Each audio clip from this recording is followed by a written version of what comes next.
गौरी कवि हरिया काका के खेत में बैठकर चावल खा रही थी। तभी हरिया काका अपने खेत में आकर गौरी कवि से बोलते हैं, अरे गौरी, मैं तुमसे एक बात बताना भूल गया। तुम अपने सभी जंगल के पक्षियों से बता देना कि इस चावल के खेत में मैंने कीटनाशक दवाओं का छिड़काव किया है, इसलिए तुम जंगल के सभी पक्षियों को यह बात बता देना। ठीक है हरिया चाचा जी, मैं सबको यह बात बता दूंगी। इस तरह की बात कहने के बाद वह किसान अपने खेत का काम खत्म करके अपने घर के लिए निकल जाता है। गौरी कवि भी वापस अपने जंगल की तरफ लौट रही थी। रास्ते में उसे टूनी चिड़िया मिल जाती है। गौरी बहन, मुझे बहुत भूख लगी है और मैं कब से भोजन की तलाश में हूँ।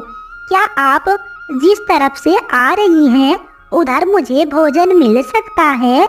हाँ चिड़िया, मिल सकता है। मैं भी किसान के खेत से चावल खाकर आई हूँ। तुम भी वहाँ पर जाओ और किसान के खेत में से चावल खा लेना। तो मेरे प्यारे दोस्तों, क्या आप लोगों ने अभी तक इस कहानी को लाइक नहीं किया? कहानी को लाइक करें और चैनल को सब्सक्राइब करें, हमें सपोर्ट करें, क्योंकि कहानी में और भी ज्यादा मजा आने वाला है।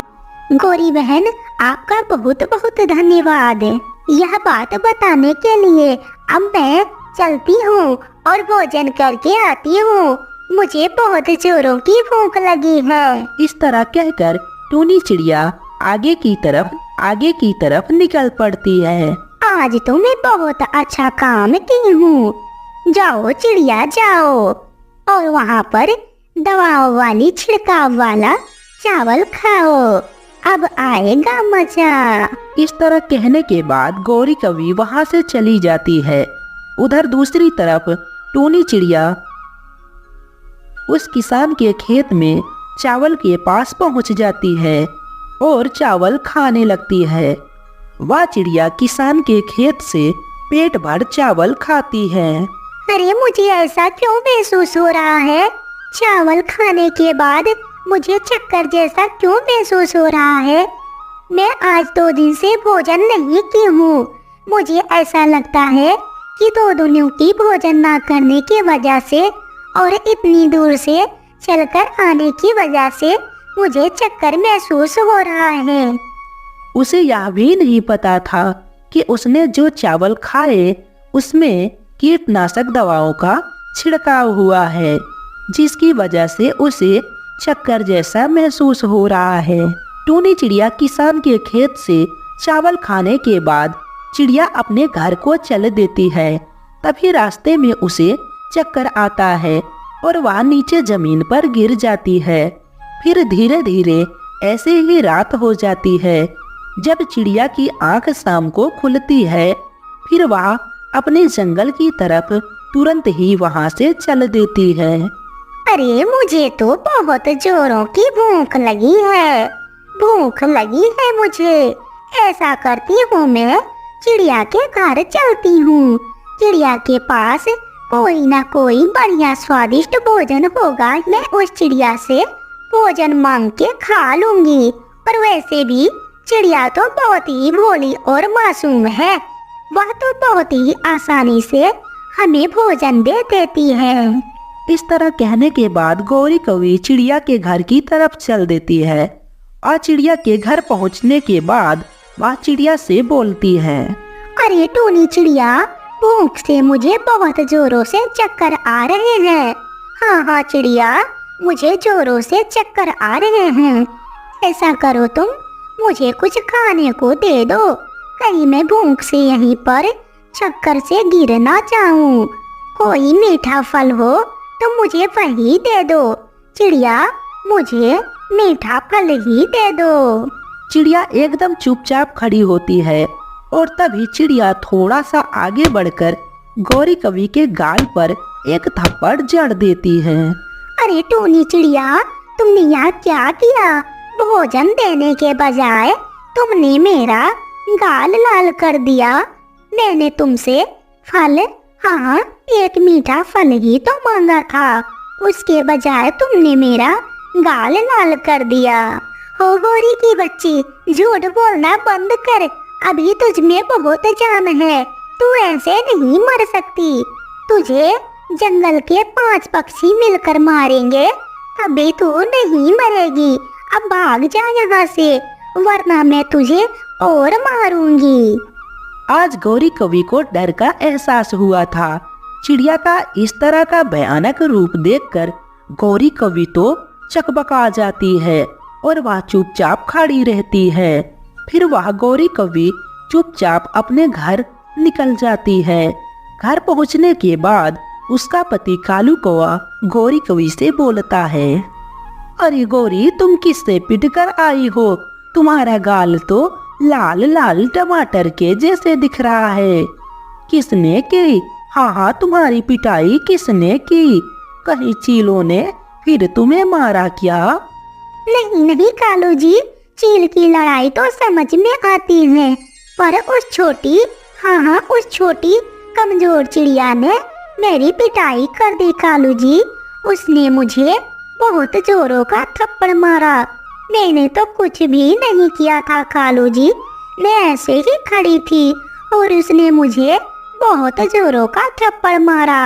मेरा गाल तो लाल हो गया। सच सच बताओ गौरी, किससे पिट कर आई हो तुम? कालू, तुम्हें मेरी बातों का विश्वास नहीं तो तुम खुद जाकर उस चिड़िया के पास देख लो। देख लेना, बिना गलती के, बिना वजह के वह तुम्हारी पिटाई कैसे करेगी। तुम्हें मेरी बात का विश्वास नहीं। इस तरह कहने के बाद कालू कौवा और गौरी कवि दोनों चिड़िया को ढूंढने के लिए निकल जाते हैं। चिड़िया नदी के किनारे बैठी आम का फल खा रही थी। गौरी, अब तुम देखना मैं कैसे उस चिड़िया का मीठा आम का फल खाकर आता हूँ। हर बार की तरह वह कमजोर चिड़िया रोने और चिल्लाने के अलावा कुछ भी नहीं करेगी। इस तरह कहने के बाद कालू कौवा चिड़िया के पास जाता है और वह उससे आम का फल छीनकर खाने लगता है और वह धीरे धीरे चिड़िया का पूरा आम खा लेता है। यह सब देखकर चिड़िया को बहुत ज्यादा गुस्सा आता है। दुष्ट गंदी चोंच वाले काले कौवे, तूने मेरा आम का फल खा लिया। तू मेरा आम का फल अभी वापस कर दे। इस तरह कहने के बाद टूनी चिड़िया बहुत ही गुस्से में कालू कौवे की जमकर पिटाई करती है। टूनी चिड़िया कालू कौवे का पूरा मुंह पीट पीट कर लाल कर देती है। कालू कौवा तो बड़ी मुश्किल से चिड़िया से अपनी जान बचाकर भागा। बहुत नवाब समझते थे ना अपने आप को। आगे आगे पीटकर चिड़िया से, उस कमजोर चिड़िया से आगे ना मार खाकर। सच बोल रही थी तो मेरी बात का विश्वास नहीं था, अब हो गया ना विश्वास। हाँ गौरी, तू सही कहती थी, मैंने ही तेरी बात नहीं मानी। उस चिड़िया ने मुझे बहुत पीटा। मैं तो बहुत मुश्किल से अपनी जान बचा कर आया हूँ। प्यारे दोस्तों, इस कहानी का भाग 2 हम कल अपलोड करेंगे। वीडियो देखने के लिए आपका बहुत बहुत धन्यवाद। चैनल को सब्सक्राइब कर हमें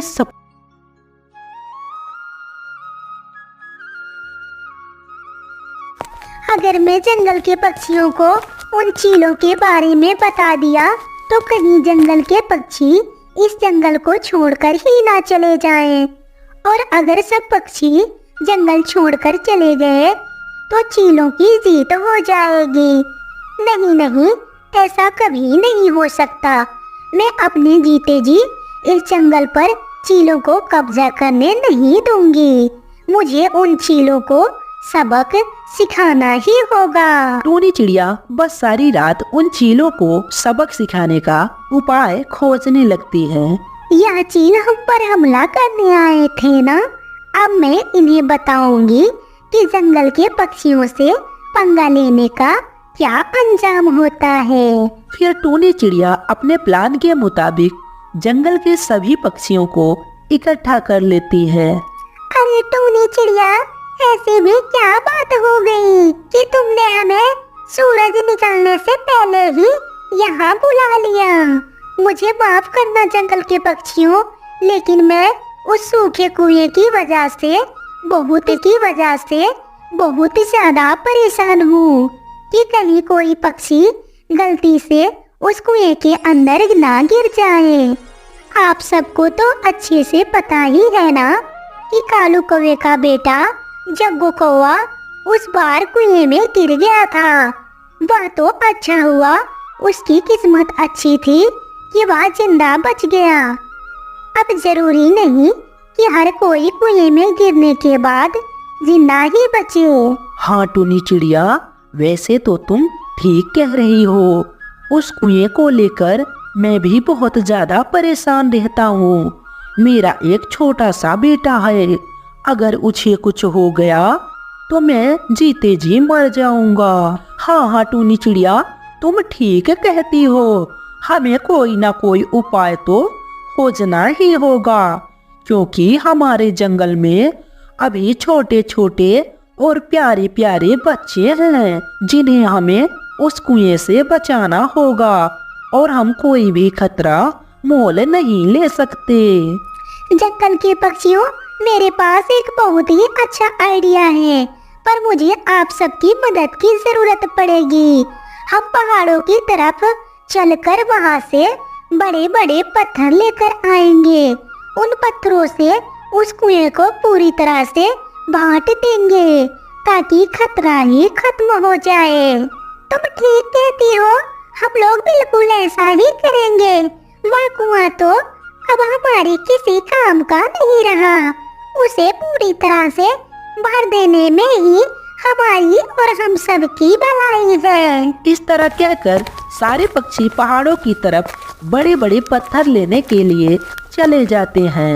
वह पक्षी काफी मेहनत से पहाड़ों की तरफ से पत्थर लेकर आते हैं और वह कुएं के पास आकर उस कुएं में उसे पत्थर को डालने लगते हैं।